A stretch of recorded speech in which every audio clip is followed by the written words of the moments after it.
Hey guys, welcome aboard. Tonight we are going to be bringing on NFL Wire's Neal Coolong to break down this Week 5 matchup between the Buffalo Bills and the Pittsburgh Steelers. But first, our guys with Handsome Jack.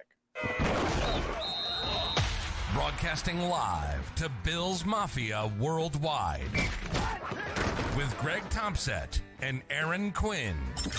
Welcome to the NFL. Doesn't matter what's happened before today. Today's a brand new day. It's a brand new season. Your number one podcast for objective Buffalo Bills coverage. No matter where you are, we got you covered.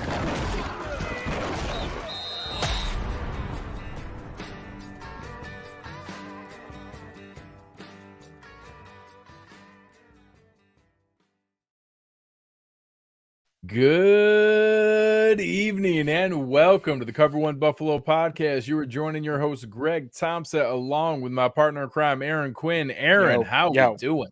What's up, man? I'm doing pretty fantastic. Just a couple weeks ago, felt gloomy being a Bills fan, but we've sort of righted the ship, played some bad football along the way, but it's not a quarter of the way through the season anymore now that they've added a game, but it still kind of feels close. You get that 4 games in, you sort of know who your team is, but they've somehow still gotten to 3-1 and played not great football. So that's a good sign. They got to leaving a bunch of stuff out on the field, a lot of stuff to go over and get better at, but still winning games along the way. That's all that matters, right? Yeah. It's that kind of approach, that the fact that there is plenty of things to be improved on and things they need to work on. The ugly start last week, but still a nice comeback. And the fact of sitting here at 3-1 with plenty of good things going on is a positive spot to be in. We'll talk about some of the injury report. We'll talk about some of the status of what's going on. But tonight, the reason that we're here is to talk about this Week 5 matchup with the Pittsburgh Steelers. And to do that, we're going to bring on our man from NFL Wire, Neal Coolong. Neal, how we doing, man? We're doing great, gentlemen. I hope you guys are as well. Yeah, absolutely. It's fun. This has been now becoming kind of an annual thing. We're having these matchups with the Steelers over and over again. And obviously one of the longest standing, most sustainable organizations in the NFL. Mike Tomlin's literally never had a losing season. It's an incredible statement on an awesome coach, 2 guys from William and Mary. And I think for the first time, obviously, seeing that step of coming in off of, a long tenured established starter, Ben Roethlisberger, for so long, and now into that next phase here is always going to bring some challenges with it. So, what is it like around the Steelers, around the environment in this new season, and trying to figure out what life is like after that franchise centerpiece? I don't know how many people have really come to grips with it yet. What I've noticed, though, is they are definitely guilty to some degree of perhaps transferring the thought that they had of the previous quarterback into the next one. I give you the gross overestimation of what Mitch Trubisky was going to do and bring to the Steelers offense for his glorious 3.5 game run in Pittsburgh that now seems to be over. The level of value that a quarterback brings, I think that you only really see it when you don't have one and you have had one. Where the Steelers are right now is sorely lacking in that regard, and it throws your future up in the air. You're not exactly sure the direction of the team. Every other position seems a lot worse than it used to be, even if they changed or didn't change personnel. Pittsburgh fans probably should have gotten used to that to some degree over the last 2 years. Ben Roethlisberger, I think he existed more on his savvy and his guile than anything else. A very underrated, intelligent quarterback. He knew where to go with the ball. He knew when to push the ball down the field. His physical skills diminished and betrayed him up at the end, but you had intelligent football. You could do a lot of things with Ben under center. They're just simply not doing that now. And what you see is really a mediocre to bad offense, more bad probably than mediocre, but the design is so basic and so simple. A lot of it just, it feels like it has to be at the foot of the quarterback. They don't have enough continuity. There's not enough experience there together. And they run basically peanut butter and jelly week in and week out. And it doesn't seem to take all that long for an opponent to figure out what they're doing. And I would cite 4 consecutive games of terrible second half offensive performances, but they didn't even give Trubisky the second half of game 4. Fans are coming to grips with that. And now that the latest is the rookie Kenny Pickett, who will start in week 5, you as a fan, you hope for better. I'm not sure how reasonable that is. This certainly isn't a good opponent to start your career against, I don't think. But they're I wouldn't say they're at rock bottom, but they're not far from it. And they're gonna maybe the Steelers version of rock bottom, when you've had this run. When rock bottom is they've never experienced, a 25-year-old Steelers fan has never remembered a losing season. That's hard to know. So this feels like rock bottom in that. Yeah. Well, so let's transition to that sort of, you've invested a draft asset in Kenny Pickett, right? It's a local guy with a local backstory here. There's a lot of pre-draft narrative about him, which I think is kind of garbage. Like, if the guy can play, he can play. I don't care what his hand size is. Does his thumb do this or does it do this? It honestly almost makes me want to root for the guy. There has been a number of stories here in the recent history where a team moves on from Peyton Manning to Andrew Luck or Brett Favre to Aaron Rodgers, and you're able to maintain a level of QB play. Is that the sense right now that Pittsburgh, they believe in this guy, he can be the franchise QB? And if it is yes, the clock's ticking right now that they put him in, the clock's ticking. What kind of evaluation can you actually get on him this year with the roster you've got together? And then what do they need to do to improve the roster to get a real evaluation of a young QB? Because that's one of the biggest problems bringing in a young QB and evaluating him is having the right roster. Like, look what Chicago's doing. I don't think they'll ever get a real evaluation of Justin Fields before that contract comes up. The clock's ticking for Pittsburgh now. So, is he the future? And then what do they got to do to ensure that they can get a true evaluation for him? But as far as the future goes, he's their immediate future. Yeah.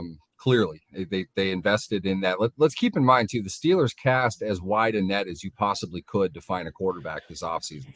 They brought Trubisky in. They had already extended Mason Rudolph. My guy, Mason Rudolph, yeah. Yep, yeah. He's lounging away right now. Question is whether or not he'll dress on Sunday. There's some thought behind that. But they had given an RFA tender to the late Dwayne Haskins, who unfortunately is not with us anymore.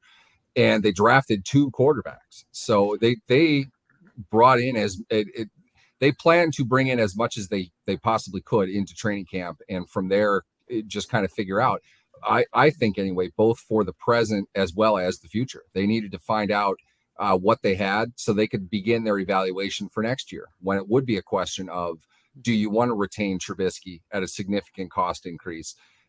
Is Dwayne Haskins or Mason Rudolph worth bringing back after this season? They wanted to answer a lot of questions, I think, in the offseason through training camp, get a good sense of what they had.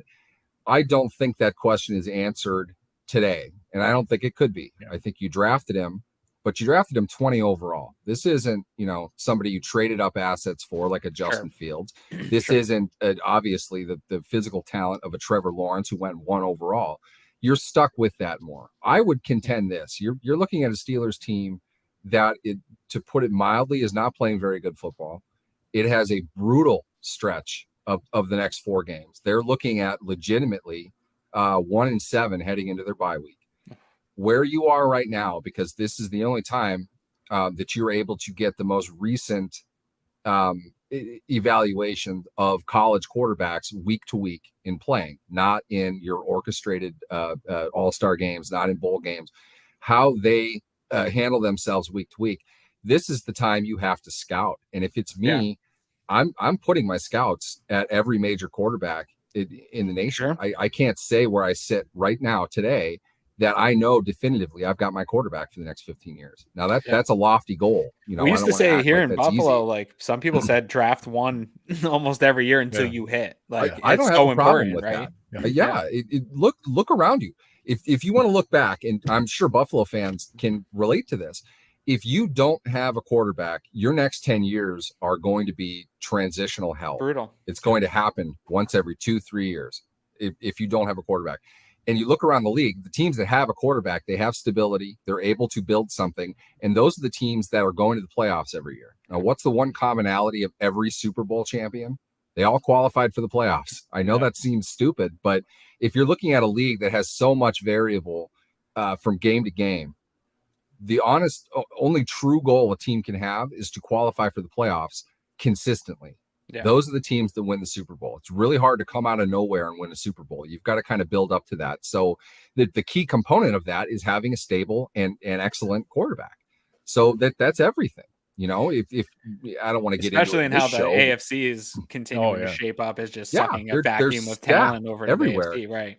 There's so many good quarterbacks who are out there, and by and large, those are quarterbacks that are getting drafted in the top 10, top 8, somewhere in there. So if you can project and not, tell season ticket holders this or talk about it in your weekly press conference, but if you can project fairly and reasonably in October that you're going to have a top 10 pick, you need to be looking at quarterbacks, because in all honesty, if you have a quarterback and you're looking at drafting in the top 10, something else has gone horribly wrong. And you probably have a good sense of what that is. You also should just tell TJ, maybe we should just rehab for the remainder of this year. I mean, some of that you're in stuff, that range, We'll get into some of the injuries here in a second, but one last thing on the quarterback piece. I think that it's a perfect balance of, I joked about it. They're like, hey, congratulations on your first start. Welcome to Sean McDermott, Leslie Frazier, and this get it out of the way, though, right? And then the Buccaneers, and this schedule run looks like a murderer's row, and you're like, oh my God, what are you doing? Well, what you're doing is you're going to make an informed decision. You're going to know now that you give yourself 12 full games to go through here to say, hey, what do we have in this kid? We didn't make it so it was just against the Jets and teams like that you were just sugarcoating it to get some soft launch. You'd be like, no, what the hell does that tell us? We need to know, can this guy hack it? And that, it's not measured in wins and losses. It's measured in, productive contributions. How does he handle the challenges that come along with that? And to go looking at it now, this stretch is Bills, Buccaneers, Dolphins, Eagles, Saints, Bengals. Those 6 games it is that, I mean, that is rough to do, man. But you're also going to know, how does he respond in those situations? What do you have? Because you're going to see a lot of different looks. Yeah. If you're able to pull positives and positive flashes out of that stretch, that is a significantly galvanizing step. And if you don't, not that you need to publicize it, but like you said, hey guys, head down to that matchup down there. Let's go watch that Kentucky kid. Let's see, and you're able to tell your scouts that privately to be like, hey, we need to probably plan for next year. Mm-hmm. I would say this too. I think you're saying the same thing that I would. You really can't evaluate this in a results-based fashion. In other words, don't look at his statistics and say this is good or bad. How is he adapting to everything? How is he growing? What mistakes he's making. Because let's be honest, there is all the probability in the world he is going to get boat raced on Sunday. I mean, this could be bad. I'm more worried about facing Todd Bowles the next week. I mean, Bowles is going to have toy with him the entire game. And that's going to be a huge flip back and forth. That the Bills, you're going to have, hey, do you have the patience not to throw it where you shouldn't? Bowles, it's going to be, drinking from the fire hose. Can you figure out what to do when you have 50% blitz rate coming at you? Yep, exactly. And we can say very simply that he's going to have a rough go of it. How he responds to that, though, to your point, is really what's more important here. One last one before we jump in. Our friend John, awesome contributor to the show all the time. What your thoughts were, not only losing Roethlisberger, but Kevin Colbert, a guy who is, that kind of general leading the way from the top, and had just a gift from God. I mean, it's what we want Bean, of right? Picking wide receivers. We're hoping we get in a 22-year run with Brandon Bean. That it was, everybody knows about Roethlisberger leaving, but losing the architect as well at the same time is a big transition. I think Kevin Colbert, throughout his tenure, and a lot of this is his personality, he's grossly overrated. He's grossly underrated. I was just going to say, that's interesting. I didn't expect that one. Hot take. There's your hot take right there. Blast that around Pittsburgh. Let's see what happens to me. He put together the stability that they have. Tomlin gets credit for the record. Sure. Yeah. Tomlin has a piece of that record. The two worked together very well. Kevin Colbert in many ways defined what modern leadership is, what it should be. He just didn't do things in an overly flashy way. Yeah. So he didn't get headlines. He wasn't drawing anything on social media. If you know Kevin Colbert, I'd be surprised if he knows what Twitter is. You know, he's not that kind of guy. An old school approach, but he did things very businesslike and with a sense of fairness and compassion. He went about his job in a very empathetic way. And there isn't anybody around him ever that says he's anything less than the greatest guy alive. And that it's the truth. He's just he's a great person who had a lot of success. If you want to put it this way, it's not lip service. The team is all but begging him to come back in some kind of consultation role. The team did not want him to quit. The team was not looking for him to retire. They'll give him the big send off that he doesn't want. They would have him involved in anything if he wanted to be. The draft was his ship, which is not unusual. He said he was going to retire in a year. You start the draft process, you finish the draft process. That's not something you pick up with somebody else midstream. He set that up. I think they had a great draft. I think they are able to identify a lot of the things that they're going to need in the short term and the long term. And he brought in some really good players. A couple that I wasn't really sure exactly what they were planning on doing with them look really good to this point. I mean, they're young players. There's a lot they need to develop, but Colbert is going to be missed in many ways. And for the most part, the feeling around the team is they hope that he is there to contribute in some way, shape, or form. But certainly if anybody has earned retirement, it's Kevin Colbert. Yeah, it's really interesting to me too with the the division that they play in and how great the Ravens have been of a similar organization when you think of like how being able to draft well and perennial playoff teams, and you guys are in the same division, but probably a little overshadowed by the dynasty of the Patriots during that same run. But I think should be praised when we look back at the history of the NFL for the teams like the Steelers, Ravens, probably the Packers you could throw in there in that sort of 17-20 year window in this salary cap era to be able to have that type of long-term sustained success is kudos to all involved, but definitely the GM that was steering that ship the whole time. Let's dive into some of the injury report because the Bills continues to look very long. Those guys over there doing the edits for the injury report, man, I feel for them. So I'll run through. I don't know, Neal, if you've got the entire Pittsburgh one or if Greg has it. I'm looking at both. I'll run through the Bills one while we get that one up. Yeah. So for those that can't up next. For those that cannot see on YouTube, Greg did pull it up here on the YouTube channel. But for those who can't see, for full participants here today, Gabe Davis back, full participant, Cam Lewis. That's probably a sneaky big one we can talk about later. Greg did not participate today was Christian Benford. Obviously, we knew that was coming. Jamison Crowder, we knew that was going to be a 1-2. Jordan Poyer pops up with ribs, which we had heard maybe that was just the wind knocked out of him after the game, but now he's popping up with ribs. He made comments to say he's fine, but I didn't love the DNP part of it. I don't love it. So, we'll see. Tremaine Edmonds with the hamstring don't love that. So we'll talk about that one a little bit later as well. And Dawson Knox not participating. Jake Kumro, we knew. And then Isaiah McKenzie, who at first was listed as limited in some of the tweets, but he was actually not participating in concussion protocol. Vet rest days for Von Miller, Daquan Jones, and Roger Saffold. Limited was Mitch Morse, Jordan Phillips, Ed Oliver, and Justin Murray. And then the other half of the roster was fine.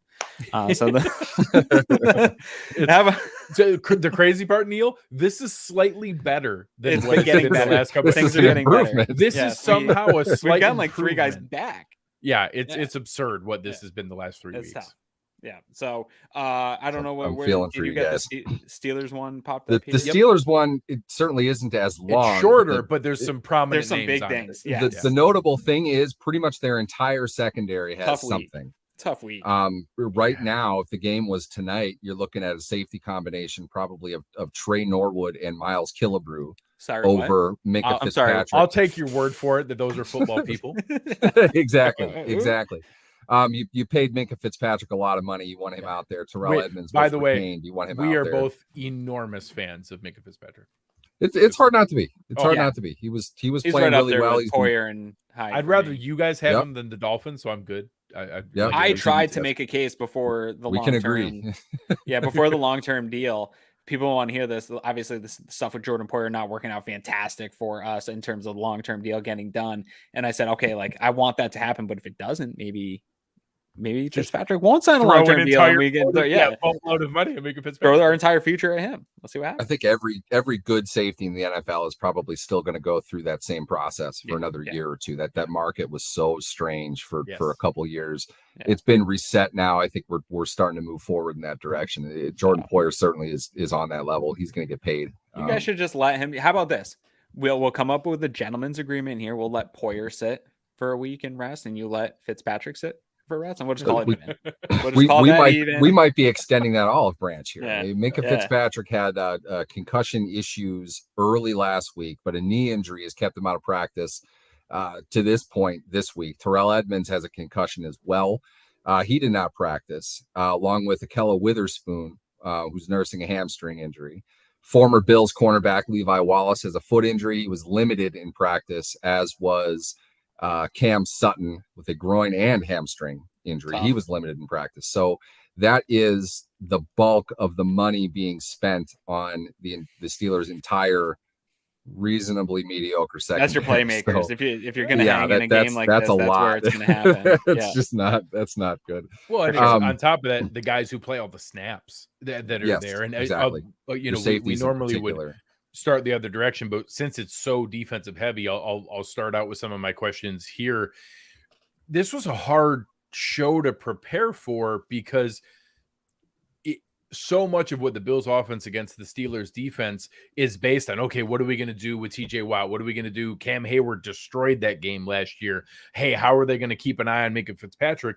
When you have so many prominent players, it's hard to identify which version of this Steelers defense are we going to play, because similar to Sean McDermott and the challenges we saw when all of a sudden you lost, Micah Hyde and Jordan Poyer and Trey White and, Dane Jackson all at the same time. But, at some point, those kind of, cluster injuries in the same unit, it becomes a challenge to figure it out. And obviously I don't expect all 5 starting DBs not to play, but when you already have your defensive player of the year player who's out, then you have your secondary there. And then the stalwart in the middle of the defense is at minimum seems to be playing at a diminished pace.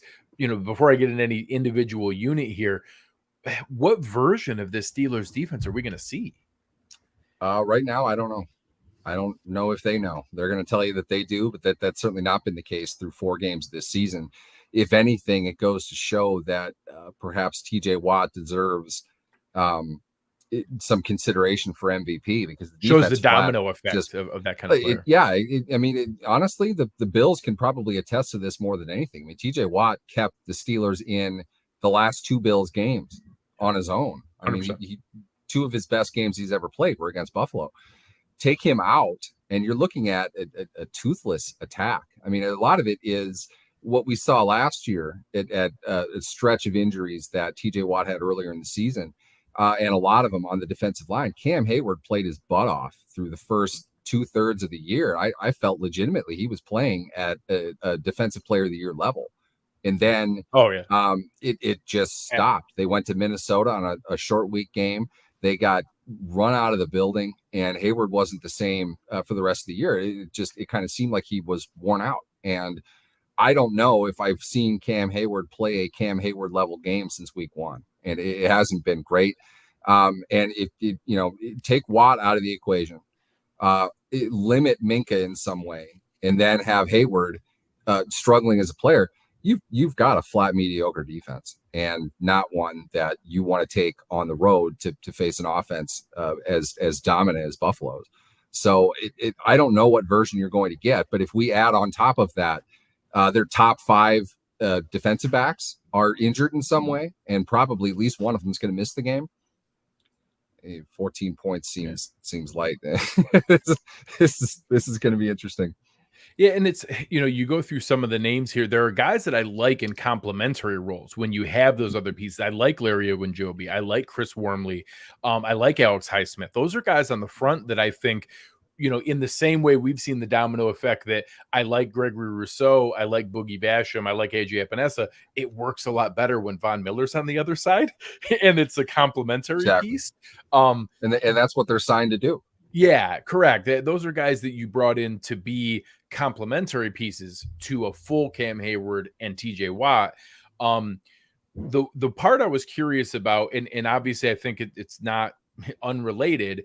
I was really curious how the combination of having Devin Bush and bringing in a guy like Miles Jack, how that was going to translate.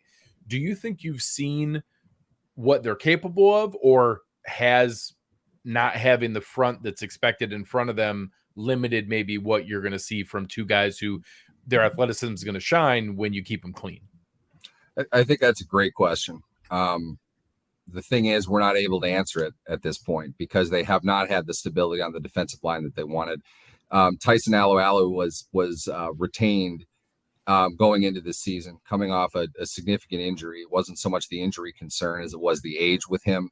It doesn't seem like he's really the same player at all. He got benched, in fact, or at least he's not starting anymore. Montravius Adams has taken over that position. Alualu is still playing a fairly decent amount, but you've been basically without him in some way for a good chunk of the last 3 years. And they've put different pieces around him all the time. Now it's Ogunjobi that's there. They were building Isaiah Loudermilk to kind of fill in that role a little bit. Loudermilk doesn't even dress anymore.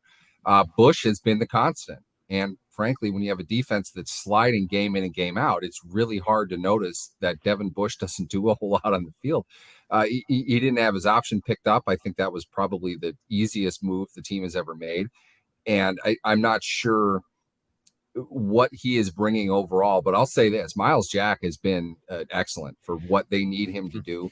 He's not the same athlete that he used to be. You can tell that he's breaking down. He's not the complete super freak athlete he was when he was coming out of UCLA, but he's a smart player. He's a strong player. He's racking up tackles, which is, good and bad. I mean, somebody needs to make a tackle if there are tackles to be made. Yeah. Depends where you're making the tackle, right? And that hasn't been the best top to bottom, but he's been solid. He's been what you hope that he would be. You have to pay a little bit of a premium in free agency, especially for a veteran, but they've gotten their money's worth from him. What they would need is probably more playmaking out of the position, and that's not the role that Miles Jack was signed to play. It's the role that Devin Bush was drafted to play, and that just simply hasn't borne fruit. I'm not optimistic that it's going to, which is a polite way of saying that it's already over. I mean, we're counting the days now. They're going to need to completely overhaul that position in the near future. So it's the middle part. It's kind of chicken versus the egg, isn't it? Because it is legitimately fair to ask the linebackers, are they being given the space to operate to make plays? And that's on your defensive line. Is the defensive line consistent enough with personnel, with packaging to free them up to be able to make those plays? As I'm sitting here, to be honest with you, I would say that neither of those things are happening. So they've got more problems than one, but the defensive line should be a lot better. TJ Watt is going to affect all of that. Of course. Evaluating the team without him in there, without the guy making $23 million a year, the reigning defensive player of the year, you're not going to get a fair evaluation of who the team is right now. What I know, though, is he's proved over 3 games now he's the best player on that defense, but without the shadow of a doubt, and they really need him in there. Yeah.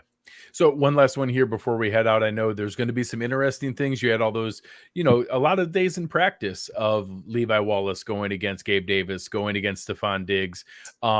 He was at least one of the limited participants in practice here. So maybe, one that is more Some would likely. argue he's always limited.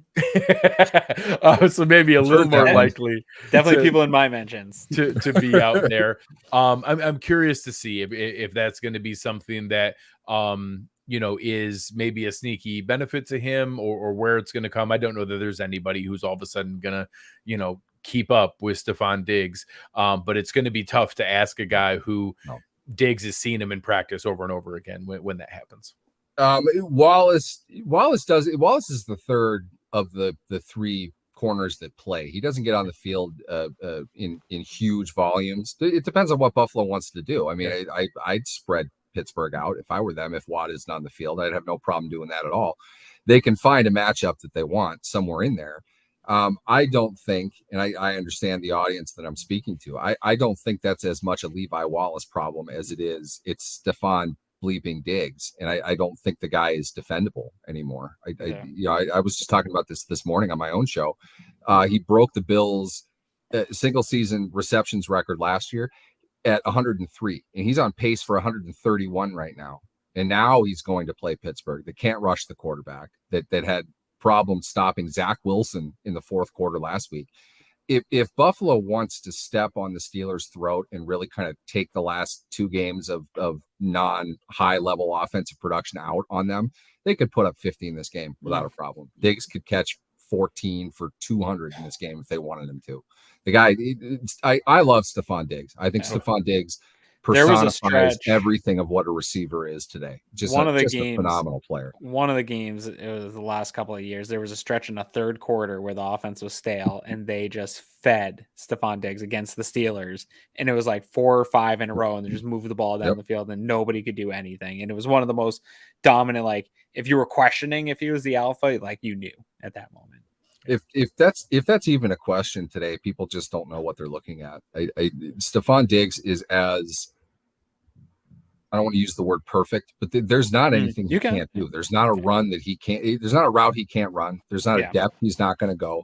He can make plays anywhere on the field. I mean, he's in that top tier. There's 5, 6 guys. For sure. I don't mind a Packers or a Raiders fan picking Devontae Adams number 1. Yes. I don't mind Cooper a Reds Kupp. fan picking Cooper Kupp number 1. I don't mind a Dolphins fan picking Tyreek Hill. But there's a tier, and those are the guys in it. And then there's another group, and Stephon Diggs is in that tier. And I certainly am very comfortable saying he's the best receiver in the NFL because he is one of those guys in make the argument. elite, unguardable tier. I'll fight that. I mean, if you know what a receiver is, if you know what their job is on the field, I really like Devontae Adams. He's at that same level to me. I think Jamar Chase is going to quickly come to that level. If you really like what the receiver does on the field, if you see more than just their fantasy stats, you see everything with Stephon Diggs. I would tell young receivers, watch him. I agree. At a technical level, I rave at about an athletic level. He's passionate about the game. He's competitive as hell. Just a phenomenal player. I rave about that all the time when we add new guys to that room. I always rave about like what perfect situation for a young guy to come in and like learn how to work. Who's better than this guy at his craft? So go ahead, read that comment. I was saying I'm going to turn you over to Aaron here to break down the next matchup here, but our man John has something for you to have some joy from here. So Brady obviously destroyed us for his shot. Long time. If Giselle takes half in the divorce, then he only has 3.5 rings, and that means Bradshaw's back to the most Super Bowl rings. You got that. I like this. There you go. I'm not rooting for a divorce for anybody, but I'll take the result. That's fine. To each their own right. All right, let's go over to this side of the ball because I'm going to have a little bit of fun with you here, Neal. You've been very honest with us about the state of this Pittsburgh Steelers team. When I'm looking at this team for this matchup, we'll get it right out here. Obviously, Kenny Pickett's going to be the big story all week, the rookie getting the start and starting against this Bills defense. But for me, looking overall at this team, and if you're going to have a fair evaluation of any young quarterback, even if it was Mitch Trubisky or Kenny Pickett here, for me, it starts with the offensive line. And this has been, in my opinion, if I'm a Steelers fan, having done these matchups now for a few years, it seems to just continuing to be a deteriorating unit that is sort of a middling. Like the Bills had this approach for a couple of years where they had pretty much below average across the board. Maybe one guy that was a little bit above average, but you're rolling below average across the board. And it seemed to never be fair to evaluate running backs or quarterbacks when you had this ahead of them. So how are they looking here to start this year? And do you feel, obviously you have all these concerns with Kenny Pickett coming in anyway, but how do you feel with him lining up behind this offensive line? The dynamic you mentioned is interesting because the way that it will be taught, the way that it'll be looked at by the team is the skill position players, the ball carriers have the stats, and you don't want to look at results from that to determine how good or not good they are. Mm-hmm. At the same time, the offensive line that doesn't really have the obvious stats in front of them, certainly not as a unit, right. You have to evaluate them based on results. The issue with the Steelers' offensive line right now, in my mind, is that the sum of their parts is greater than the sum of their whole. They don't play well overall. They have their moments. I think Chuck Sikorafor right now is playing at a high level, not expected. I liked him. I thought he was a good player. People freaked out when they gave him an extension. Market value, you want to have some continuity on your offensive line year in and year out, and he's the one to bet on. He's exceeded his contract already. I like what I'm seeing from him. You've got the new addition, James Daniels. I'm a big James Daniels fan, yeah. And he's been kind of up and down, but you also, the biggest thing I think with the Steelers offensive line, this is the 4th consecutive year they have a new coach, and they've had at least 2 new starters in 3 of those 4 years. And this is not your Maurkice Pouncey and David DeCastro days. They don't have a great deal of talent, and they have it. They've got it on the right side, I think.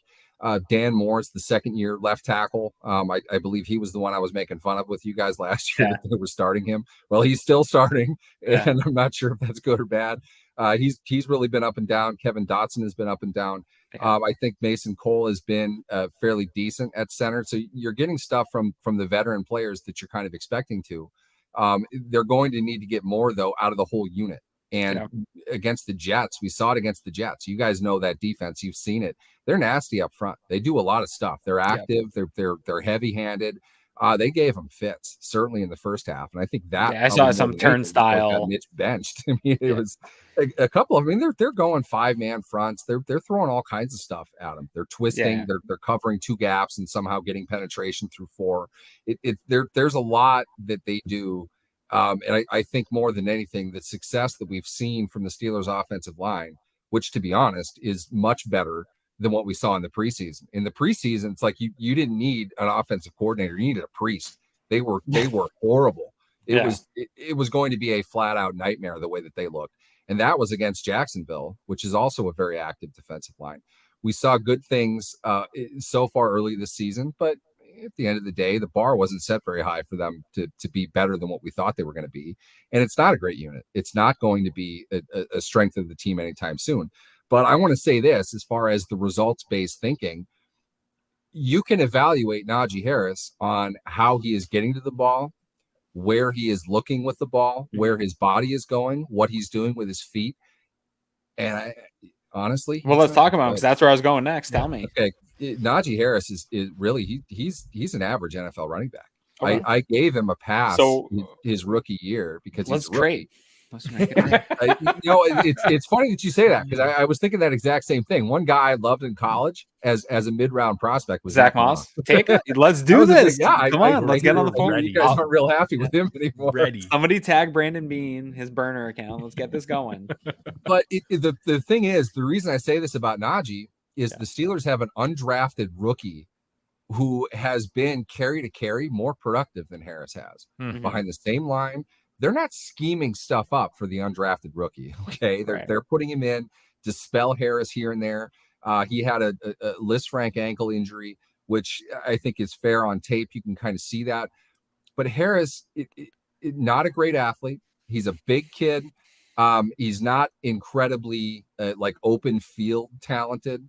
He's a straight ahead plotter kind of guy. And you hope that you would get that from him, but you don't. He doesn't see angles and openings the way that other running backs do. And it's been apparent to me since last year. It took him a while to kind of get going. Everybody rags on the offensive line, and I'm not saying that it's great, but a running back's job is not to run through a wide open hole. It's to find space where there isn't space.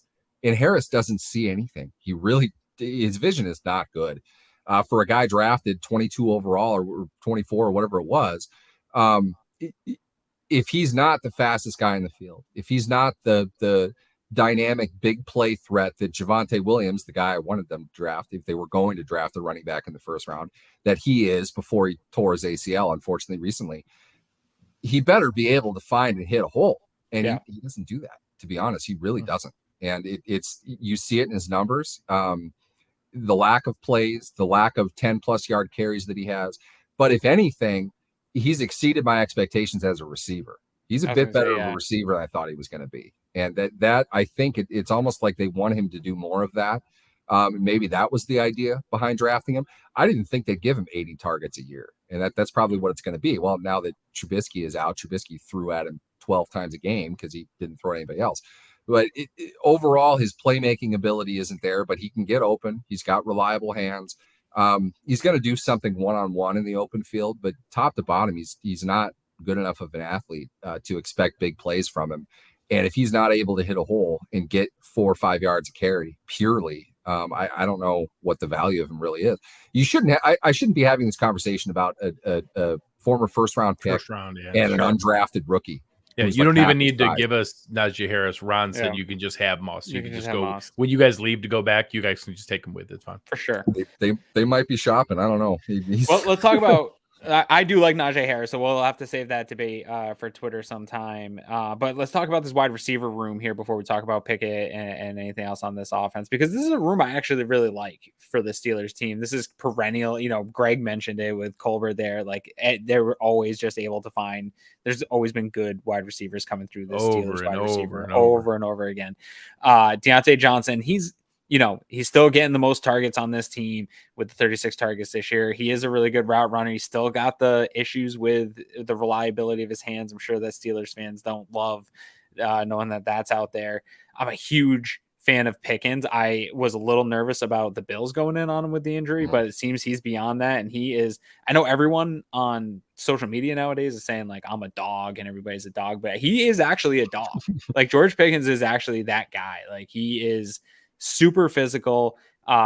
You saw it as Pickens came in. Like if somebody's willing to throw the ball up to him, like I think he's going to get it 9 times out of 10 if the ball's in the air. Like he's that kind of guy. Love that pick. But then we get to Chase Claypool. And this is kind of where I really want to ask you why I got you here is this is the guy that's supposed to be that dude, right? He was supposed to be a big bodied dude in the NFL, and he just has not lived up to the size and speed and things he was supposed to possess at the next level, and just does not seem to have taken really any step in development. But the talk's there, like he brings the attention on himself, but doesn't seem to be able to back it up. What is going on? This would be one of the few times where the Steelers don't hit on a big name wide receiver in the draft. They've James Washington was a guy they took in the second round. He didn't really amount. I still like James Washington. I'm not. That was sure a weird period of time for Dallas. Washington. I think he signed in Dallas. He got the best opportunity, and I'm not sure what he's doing in Dallas, which means he's probably not doing anything. Nothing yet. Claypool. Here's the thing: we have a tendency to when the stats are impressive, we have a tendency to grossly overrate height, weight, speed. Your HWS guys tend to get a lot more credit when they have those things in spades. Somebody in the comments mentioned earlier, the first thing about Stephon Diggs is he's not a huge receiver. I could care less what his size is. Watch the guy play. There's nothing he can't do. Chase Claypool is the opposite of that. There's nothing he does do because he is purely a height, weight, speed guy. That's it. And he doesn't play fast. He tracks a ball kind of like a 3-year-old chasing a butterfly. He doesn't read the air the way that he should. I'm going to put him in comparison to George Pickens, who this is just me, but God created some people to do certain things. God created George Pickens to be a deep threat wide receiver. The guy tracks a ball like an all-star center fielder. He knows where it's going. He knows how to position himself. Claypool doesn't have a clue. He really doesn't. And his stats are reflecting that. I got into a big argument with a bunch of non-Steelers fans this offseason at some point that were citing a bunch of fantasy-generated stats and PFF stuff about Claypool's averaging this and he's doing that. Like, do you watch him play or are you just reading the stats? I'm telling you now, he is a completely underwhelming wide receiver. He's a big guy. He can run. He can jump. His spider graph is absolutely crazy. I get all of that. That's why he was a second-round pick. He is the same receiver he was when they drafted him. He hasn't developed at all. Yeah. You made that point before. If he had all the other skills, though, that athleticism, he was a good. Yeah, if he was a good receiver, he would have been a top 5 pick. He would have been a top 5 pick. Because the other guy with that spider graph who was a good receiver was Calvin Johnson. Who was there. That's what everybody freaked out about. If you're not that good, it doesn't always work that way. You have that spider graph, you go in the second round. Yeah, the graphs don't always translate. It's an insult to first ballot Hall of Fame wide receiver Calvin Johnson to even mention the two in the same breath. Zach Hill in here says, and the only reason they are is because of their size, weight, and speed. Yeah, and Zach Hillen says Claypool looks like Tarzan, plays like that. The old saying of the classic, hey, looks like Tarzan, plays like Jane. It's similar. No, to that. if Claypool is a 4th or 5th round pick, you don't really care so Yeah, much. right. He's a 2nd round pick. He's going around talking about how he sees himself as a top 10 receiver. Now, to be honest, I don't know. If somebody asks you flat out, you're going to say yes. You can't say no to that. But at the same time, let's temper expectations a little bit. He's got like 8 catches in 3 games. He hasn't made a play yet this year. He barely made any last year. He's not a good player. In fact, I'm hoping they get through the season and somebody's dumb enough to trade for him next year. I wouldn't be surprised at all if they do that. I'm not going to ask, we talked enough about Pickett so that people can go back and talk and watch that. And we'll probably talk a little bit more about that. We're running a little bit on time here. I got 2 more before I turn it back here to Greg. Freiermuth. This is a guy probably the opposite of Claypool, has developed really nicely. This is a guy we liked here at cover 1 going out of the draft. And now he seems to be really target 2. I can't say wide receiver 2, but really target 2 in this offense in terms of where production's going in the Steelers offense. Just real quick touch on him and his development so far. I was not big on Freiermuth coming out as a receiver. He's really impressed me in that regard. He's come along well for what they've asked him to do.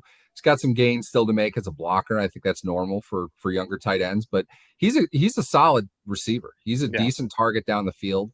I think with a quarterback change and some internal improvement, they can probably get him down the field a little bit more. He can make a few more plays. The interception that Pickett threw that was targeted to him, it's a 6'7" guy off both of his feet with both arms extended, and he still got a paw on it. I mean, his athleticism is impressive. He's a good player. He's somebody I would look at to continue growing, and they're going to may as well give him a contract extension now. He's going to stay in Pittsburgh, and he's going to get the ball a lot with the state of their offense right now. Hopefully they can get him into a spot where he can make some plays. Yeah, he's a perfect fit for the city, for the style of offense you guys do, and everything seems like a great fit. Heath Miller 2.0. Like it's the same human. It just fits. It just fits right.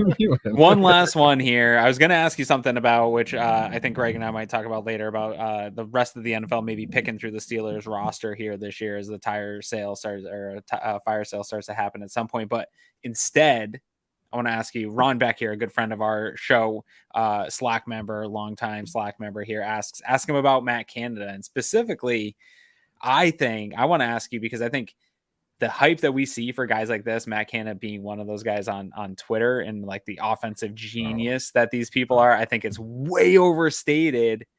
And I think he's just a regular offensive coordinator. Is he some mad genius that he's made out to be on Twitter, or are you frustrated? You look frustrated right now. I'll say this. I feel the exact same way you do. Yeah. And I felt the same way when they hired Matt Canada. I made a joke out of #Canada's offense for the idea that everything great in the world is solved by #Canada's offense. Yeah. People have no idea what that even means. Okay, you don't carry, this isn't the water boy. You don't carry around a magic playbook of all these plays that are guaranteed to work because you're running them. It feels like Nagy. It's got Nagy feeling to it. Exactly. People think that calling plays is nothing more than pure creativity. It's the personnel that you have. There are things that Sean McVay can do with the Rams that Matt Canada can't do with the Steelers. They don't have the same kind of personnel. Hold on. But Brian Daboll looked like a really bad offensive coordinator with the Dolphins when he had Matt Moore. Yeah. He looked terrible when he was with the Browns. He looked really bad in his other stops. Yeah. And then for some reason, he looked really good when he had Josh Allen. It's amazing. And Diggs, when Stephon Diggs arrived. How that helps that when you have Stephon Diggs and Josh Allen, you look like a better offensive coordinator. And let's bring it all together. Maybe, just maybe, the real value in this game is about your quarterback and your wide receiver, because that's where the money is. Get out of here. That's what it should be. I think a guy like Brian Daboll takes advantage of that, and yes, he gets the reward where perhaps Matt Canada falls unfortunately short because he never really had a quarterback. My point though was the personnel that's on this offense, what they have going into this season is not going to be solved by the guy making the play calls. It wasn't going to happen. And that's what we've seen to this point. Their tune has changed quite a bit. They want Canada out now. I mean, I don't think they even thought Trubisky should have been benched. I think they would have preferred Canada gets strapped to a locomotive and sent up rail for a couple states. They don't want him around. They're not big on anything that he's doing. It's really hard to argue. I mean, they're scoring 18 points a game, which is pretty much what they did in this last year NFL, as well. In this modern NFL. That's hard. They have a lot of problems. And I would say this, I don't think that coaches in the NFL necessarily, and in all cases, earn termination. I think in some cases, they can't do what this coach wants to do. So you have to find somebody else. Mm-hmm. To me, I am reasonably confident that's the message they're going to give Matt Canada at the end of the year, because it just isn't going to work.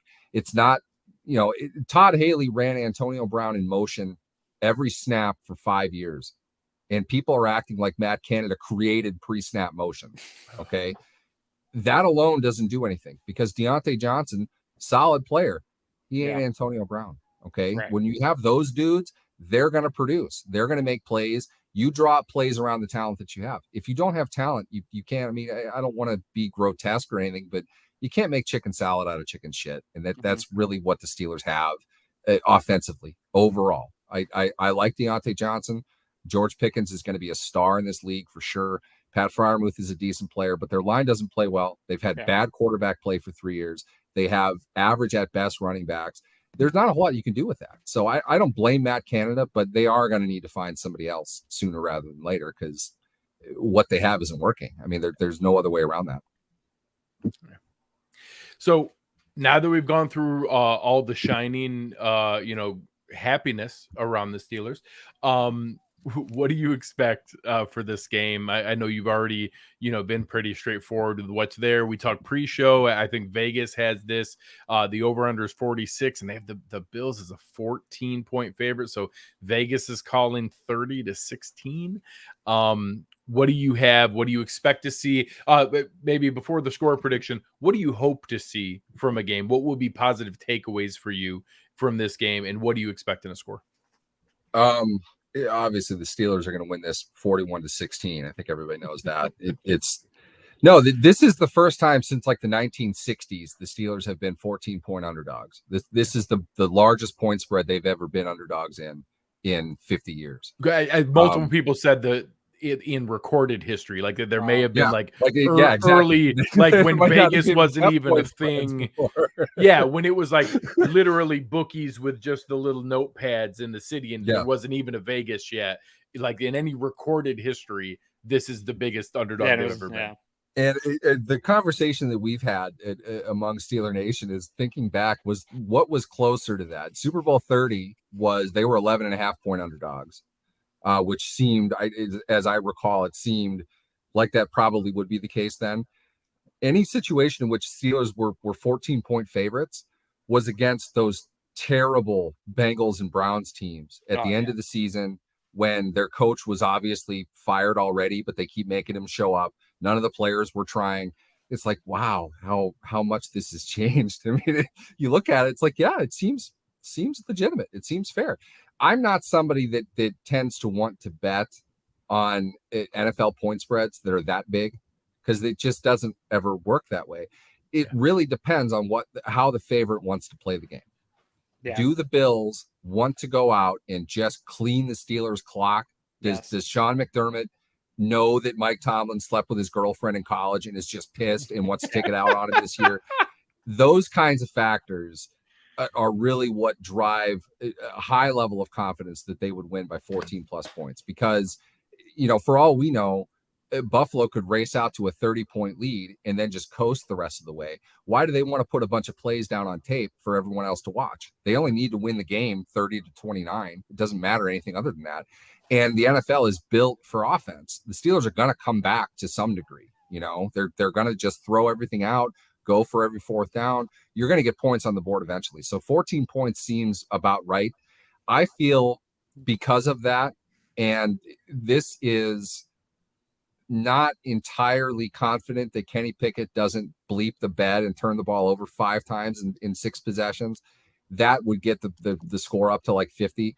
I don't think Buffalo's looking to go real hard in the fourth quarter against an opponent like this.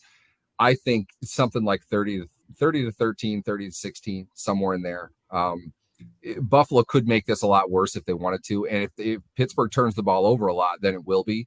But if it's just straight, if the turnovers are roughly equal, it'll probably be 14 to 17 points, with Buffalo being clearly in control the whole way. Put me down. I'm going to say 30 to 13. Okay. Buffalo. If you need so to know. It's hard to argue. This is, teams headed in different directions at different phases of a franchise build. But let the people know. Always a pleasure. We love having you on. It's always a great conversation. You're always so much fun to talk to. Let the people know where they can find more of your work and your show. My show is the New Standard podcast. Check that out on YouTube or Spotify, wherever we are. Me and Lance Williams run that twice a week. We do it Wednesdays. And post game, you probably won't check it out post game, I'm sure. But otherwise, Neal Coolong on Twitter. It's down here on my tag. Come say hi. I like the Bills. I've always liked the Bills. I don't tell people from Pittsburgh that. I was a ginormous Jim Kelly fan. Thurman Thomas. Hometown boy from Pittsburgh. I watched the 30 for 30 probably 200 times, I think, by this point. I got into football largely because of the K-Gun and all of that. So I love Bills fans. I think you guys are great. I'd really like to see the Bills take one home this year. So appreciate it, man. Great. I'm looking forward to a good game. I hope both teams hopefully a nice healthy healthy game this weekend. Yeah, both teams get where we're going. There's a regional commonality between the two, and I've always felt that. So that's it. We'll take the mantle for. We're ready. We're ready to go on one of the. I'd love to have one of those stretches of never had losing seasons. That sounds fun. Yes. I'd like to try that. You guys are well on your way. They clearly know what they're doing in today's NFL, and they're a model franchise in the league now. Awesome. Appreciate it. We appreciate you, man. You guys can check out Neal's work. We'll have it in the description for the show. Make sure you check him out. He really is a great follow and great to be able to go back and forth with on all NFL and football news. So make sure you check him out. But Neal, we appreciate it. We'll talk to you soon. Definitely. Thanks for having me, guys. All right. Thanks. Yeah, man. Always fun. Neal's a great discussion to be able to go through. And it is weird. I won't lie. It is weird. A team that has simply been one of the benchmarks of the NFL for so long. It's just, it's a weird situation to be in with everything that's there. So before we dive into some of the thoughts for Aaron and I, one thing that, again, you guys ask us all the time, what's the best way to help us out? What's the best way to support us? It's signing up for a Cover One Pass membership. It's something that we are really passionate about. We've been really excited. We saw a bunch of really good feedback as the welcome kits went out. People were getting their shirts and their decal and their welcome letter that, Aaron and Eric and I each signed and sent out to you guys and had a nice little message for it. It's something that we're really, really proud of what we've built here at Cover One. And this is the best way to support us. All the work that we do, the research on Sports Info Solutions and PFF's, detailed information and their advanced analytics and all the other tools that we use to produce the shows and the podcasts and everything you guys listen to. We do always ask for a like and a rating and a review, but this is the way to truly support us and sign up. And something we're really proud of what we built. Yeah, I love it. I spent this morning not working. I was supposed to do my workout, and I actually consumed just catching up on the work that the Cover One content producers outside of us have been doing. And I spent like 2.5 hours between reading and listening to stuff. And some of that was One Pass content that you can only get if you're a One Pass member. So you definitely want to get in on it. I've had a couple personal friends sign up for One Pass, and they're like, this is wicked awesome. They love the Slack channel. Like, they're not as active in the Slack channel, but they're just like, this is so cool that you have this community where it's just Bills all the time. So you're definitely going to want to get in on that. Yeah, we appreciate it. It is a ton of fun. So make sure you check it out. It really is something that is growing into something we're very, very proud of. But it was weird prepping for this game. It really was. I'm not used to this kind of phase of a franchise where, I always will go through, okay, what kind of things would need to happen? And I think back to the Jaguars game last year. I think back to the Falcons game last year, and that, they need to take this game seriously. Yeah. They can't look ahead, for sure. All those kind of things. There's still talent on this team. Short of something really out of the ordinary, I don't see how this is a close game. I just don't. if TJ Watt was healthy, if Cam Hayward was 100%, if Minkah Fitzpatrick was 100%, those are matchup tilting talents. Those are guys who a strip sack fumble, a pick six. Those are the kind of guys who can make plays that tilt matchups. And are those, you always talk about some of those like double count,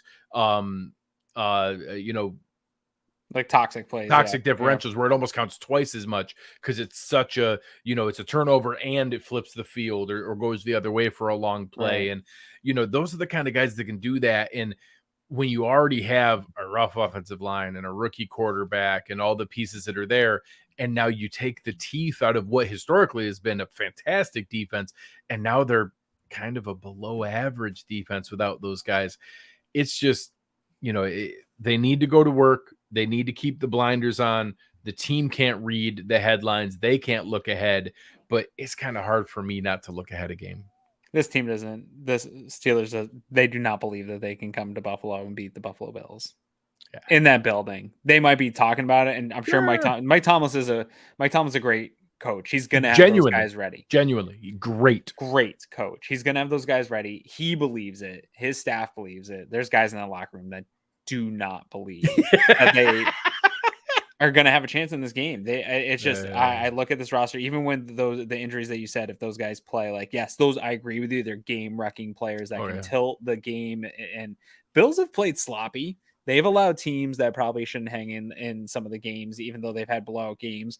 They've played sloppy in those efforts. Like, there's a scenario where you come out and you're a little sloppy, and a team, you let a team that has no business hang around in a game. I think the thing has a good point here on why it could be maybe a touch closer than what it looks like. This is the kind of game they don't have to show anything. No, like they can just call like their first page of the playbook plays. Like they don't even open the playbook into any of the other plays. Like just first page plays. No, we're running our completely base vanilla stuff, and that's good enough.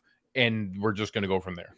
I don't think actually. So my kind of overall thoughts before we get into like predictions and stuff is the opposite, to go super aggressive, right? Like we've seen the Jaguars game. We've seen that Falcons game, like you talked about, where I don't believe that the Bills under Sean McDermott and this coaching staff is sleeping on any team. Like I don't believe that they're unprepared in any way for an opponent, but they have played down to opponents in the Sean McDermott era. I don't think that's because of a lack of preparedness or being ready for a game. I don't know what it is, but it feels like they play down to opponents at times. So I want to see them really come out and get very aggressive in this game on both sides of the ball. Like, you're the superior talent team. You have depth that should suffocate this team on both sides of the ball. I want to see you come out and do that. Be aggressive on both sides of the ball. Get after Pickett, right? Like get Josh Allen going so that we see Case Keenum in the fourth quarter, right? Like that's the type of game that I would envision going into this. Is don't be worried about what Case is going to say. You've played Kansas City so many times; they've seen everything. Yeah, that's a good call. You know what I mean? Like everything that you've put on tape, when you line up against KC, maybe you've got some new wrinkle, but they're not running any special plays for Pittsburgh anyway. No, you were saving that new stuff that you've been thinking about for KC when you see him anyway. So I'm not worried about that. I think you need to go out and treat this as like, hey, we don't want this to be that Jacksonville game. And I guarantee you that Sean McDermott is playing the Falcons, that Jacksonville game over and over for this team, is saying this is what can happen, beating it like a drum. Slip up. Yes, held the Steelers game last year. Yes, the Steelers game last year. Exactly. He already alluded to that being something that they were talking about. And last time we played, this team kicked your ass. At this point too, like you lost that game to the Dolphins. Not that we talked they could be 3-3 after 6 games, but still you lost an AFC game. You cannot lose another one, and you can't drop them anymore. This team is beyond the dropping an AFC game, because that's the difference between home field advantage and not. Right? The Chiefs are still good. We're going to be step for step with the Chiefs all year. You can't drop these bad AFC games. You just can't. So I expect them to. They are on a mission. Rich Eisen talks about this team being a team that comes and takes your souls. This is the prime opportunity. Rookie quarterback coming into your home. You've gotten back on a little bit after playing some bad football. You got your confidence back. Go out and just boat race and destroy this team. Yeah. I'm spot on. Exact same spot. I hope that's the approach they take. Yeah. I don't mind a little bit of what the thing was saying there. Sure. I don't mind a little bit of that. Yeah. Hey, don't, you keep a couple cards close to your chest. You don't need to show everything. Yeah. But ultimately, we got Josh Allen and Stephon Diggs. Like we don't need fancy plays to go and do those things. I didn't. Should we go through DVOA there? Yeah, I matchup real think quick that would before be we get great. into our predictions real quick? Yeah, Because this I think does show the gap in these teams. This is the biggest we've seen this year. The Bills have had a hard schedule. This is the easiest in that group of the schedule. We knew that going into this. Overall in DVOA for the year right now, Bills are still first in the NFL in DVOA overall, and Steelers are 21st. And again, for those who are listening for the first time, don't know, DVOA is defense value over adjusted, which is basically they take the average of the NFL and whatever percentage over the average you are is where they place you. So the Bills are, I think it's like 43% over the average, which puts them at first. If anybody has any questions about that, feel free to DM me. There's a long form on Football Outsiders. I'll send you. It's a really great write-up. DVA is a fantastic stat. And we also have an episode with Aaron Schatz. Yes. And when you talk that defense adjusted, it is defense adjusted. And it is, that means that they look at, hey, how did everybody else play against the Ravens? Okay. What did you guys do? How did everyone else play against the Dolphins? Okay. What did you guys do? How did everyone else play against the Titans? Okay. What did you guys do? How did everyone else play against the Rams? That's how it goes, and be like, oh, you guys boat raced the Titans and they've done this against everybody else. You guys destroyed the Rams. So when people say, well, but you played, it does account for some of that and adjusts to the average of the NFL. So it does. Bills are that much better than everybody overall. In offense overall, they are 10th, which is actually down 4 spots this week. They are. And there was an ugly start last week. They dug themselves a little bit of a hole. Yeah, bad half will do that to you. Other teams come up, other teams go down. So we'll see. Offensive pass, they were 5th, which stayed the same. Offensive run, they were 30th. They were up 2 spots. Not, I think, by any of their own doing. I think other teams just had rough weeks. For the Steelers, again, they were 21st overall. For offense, they're 24th overall, 26th on pass, 19th in the run. I mean, the gap is pretty wide here on the Bills defense. So you heard the Steelers offensive numbers for the Bills defense. You're going up against the 2nd overall defense that stays the same. 1st overall pass, 9th overall in run. Not a good mix for the Steelers. The Steelers defense is 10th overall, which is, considering how they've actually looked and played at times, I was surprised to see them still in that top 10. When you have 12, one game with TJ Watt, it helps. Yeah, for sure. Yeah. And that's all the difference right there, right? Like him coming back, it keeps them in that top 10 for sure. They are 12th overall in pass, 15th overall in rush. Bills right now, 3rd overall in special teams, continuing to sort of stay right there. But I think they'll creep up as the season goes on, and 19th overall for the Steelers in special teams. So Bills sweep. This is the first time this year we've seen a clean sweep. Bills win better out in every single phase of this game. And I think that'll show up in both of our predictions, I guess. I agree. I agree. I'll let you lead things off. We have come to that point in the show where we are now going to predict what we think happens. First, I want to give you a little bit of credit. I wasn't here last week, but I while I was watching, you predicted a 24-20 Buffalo win. I was close. I've been close a couple times here, Greg. I'm gonna get one. Oh, that's impressive. I've been real close on some of these ones. I feel like I'm vibing with this team. I feel like I got a good vibe for our team and what they're up against. So in this one, I'll put the score right out there. I got it at 31-10. Is my score prediction. I was thinking maybe 31-13. But I really think this is just going to be, in my opinion, the way I see it setting up, watching the Steelers team, you're going against, real quick, I'll shout out Sneaky Joe, had a really good post about the Sean McDermott going up against rookie quarterbacks in his tenure, right? So courtesy of Sneaky Joe DiBiase at WGR, he posted rookie QBs against Sean McDermott's Bills, 57.1 completion percentage, 165 yards a game, 5 touchdowns, 15 interceptions. McDermott 7-3 against them. The wins for rookies were Darnold's Jets in 2018. I was at that game. That was weird. Darnold had a really good 4th quarter drive. But other than that, it was a terrible offensive game. Trevor Lawrence 2001, obviously the game we just talked about, really weird game, 9-6. Mac Jones in the win game was the other one. So it's kind of some anomalies in that sample size. But rookie quarterbacks don't do particularly great against a Sean McDermott defense. So this is just, I don't know It's a weird time for Mike Tomlin to line this up to go with Kenny Pickett against this defense. The way they've been playing, you look at these numbers from DVOA, from really every metric of how good this defense is, even without Trey White and some of the things they've had on the back end. They're getting healthier. I think this is just a bad week to run into this defense. They're going to do some stuff to trick him pre and post snap.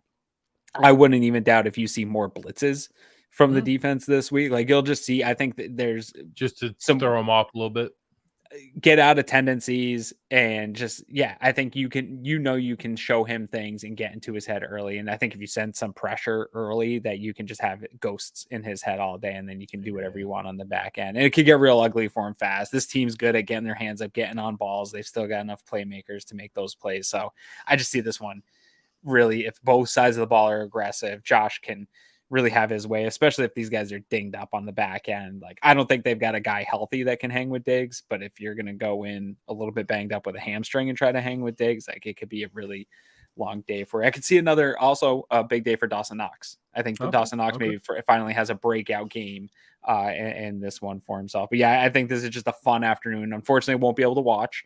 Maybe I'm going to be out doing an event, might be able to watch on my phone, but I think this will be a fun party afternoon in Western New York for the Bills and Bills Mafia, and lots of highlights coming from this one. I agree completely. I think I'm right there with you. I have it 38-13. I do think that they pour it on a little bit.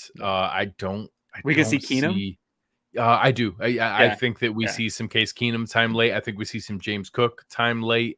I think that we see a fair amount of guys getting some rest. I think we see shots of Von Miller and Stephon Diggs and Josh Allen goofing around on the sideline and high-fiving and wearing hats and dancing and all that kind of stuff. And again, this is, Aaron and I can talk like this. I'm glad that Sean McDermott is talking the right way. I'm glad that Josh Allen is saying the right things. I'm glad Von Miller is saying the right things. Right. They need to take this game very seriously. You can't look ahead of any opponent. They need to be very, very prepared here and buckled in. But, I think if they show up and are ready to go to work, I just don't see this game going any other way. Maybe they get slow. Maybe there's a turnover here or there. Maybe somebody, a special talent like George Pickens breaks loose for a little something. Yep. I don't think that it's going to be 56-0 here. So maybe it ends up a little closer than what we're projecting. But I do believe that this is going to be a comfortable This isn't Bills a win. team as bad as the Jaguars. Like, if they lost to this team, it's not as bad as that Jaguars loss was, but it would be pretty devastating to lose to this team. Like, you got to be beyond those Jaguars losses, in my opinion, and really roll those teams when they come, especially in your facility. Yeah, we talked about it this preseason that, if you're going to look to have the kind of season we know we can, where things like home field advantage, things like a first round bye, having that, hosting the Chiefs in the playoffs, these are the games you have to clean up. You cannot dump any of these. Luckily, the Chiefs gave one back just like we did. We both have one AFC conference loss. They lost to the Colts. We lost to the Dolphins. We are dead even there. This head-to-head matchup with them next week, the week after, is going to be critical. That's going to be the big piece of what we need to look for here. But they need to clean up games like this. So ultimately, I don't care if it's 38-13. I don't care if it's 14-13. I need a win. I need perfect weather Sunday and guys. Correct. It does look gorgeous. 60 degrees and sunny. Perfect weather. I want health. I want to come out of this game healthier than we went in. Are we resting? I was just going to say that was the one topic I wanted to bring up here before we close things out. Is this a game? It is. I'm comfortable. You can err on the side of caution. If a guy's ready, if they've, worked multiple weeks to get Ed Oliver ready and he's healthy and ready to play, you let him play. I don't think that you sit a guy out correct. Well, the idea is you do boat race him and you let everybody play 2.5 quarters and then sit him down. If there's anyone who is remotely a question, I do think you just err on the side of caution. You sit him. If Jordan Phillips, is it that, or is it a pitch count game where it's like, hey, maybe we just go light today, right? Like, we don't need crazy on the reps. Maybe if for Poyer that wouldn't work, but I could see a situation for Gabe Davis. That's right? the Like, hard part. Yes, there are only so many positions where you can do that. You can do that a little more at defensive line. You can do that a little bit more at wide receiver.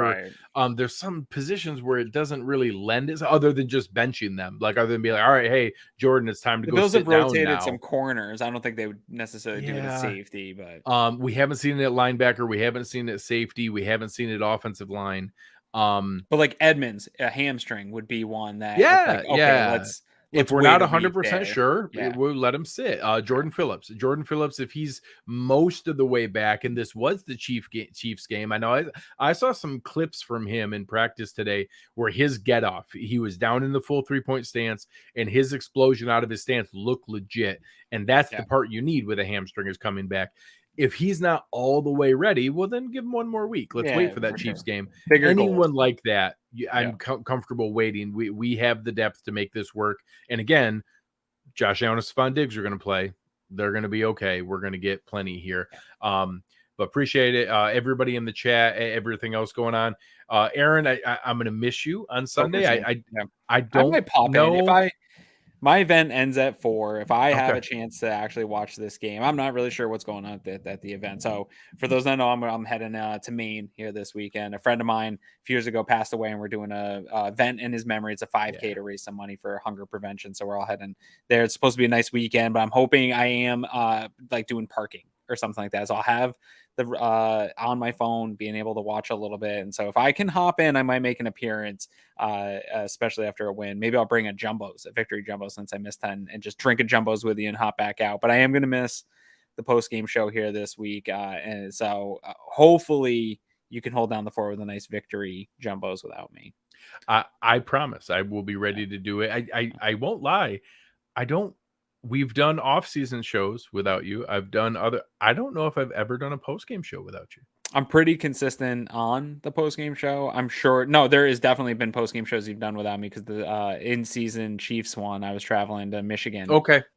And I was not in on that one. Okay. And that was a big show. So that was definitely one of the few that I missed. Yes, very, very few. So I will miss you greatly. I hope everything goes awesome. I know this is a big weekend for you. I know this is someone that was close to you, and that this is going to be a great event to be able to go and celebrate his life and be able to bring some good thoughts to that. So I hope everything goes awesome. I hope we have a really good game. I hope everything's fun. And I hope all of you in the chat come, and everybody listening, come listen to us on our post-game show immediately following, 4:15 or so. We will be there for you guys, ready to roll, ready to have a good time. It'll be myself and some special guests jumping in to be able to cover for Aaron and helping out here. Some guys from the network that you're going to be excited to see.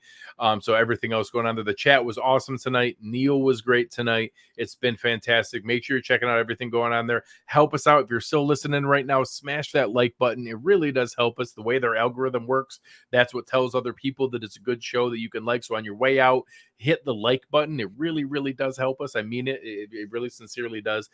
Help us out with what you guys have going on there. Tell other people about the show. Tell other people about One Pass. We're working really hard for you guys here at Cover One. Help tell people about it. We really, really appreciate it.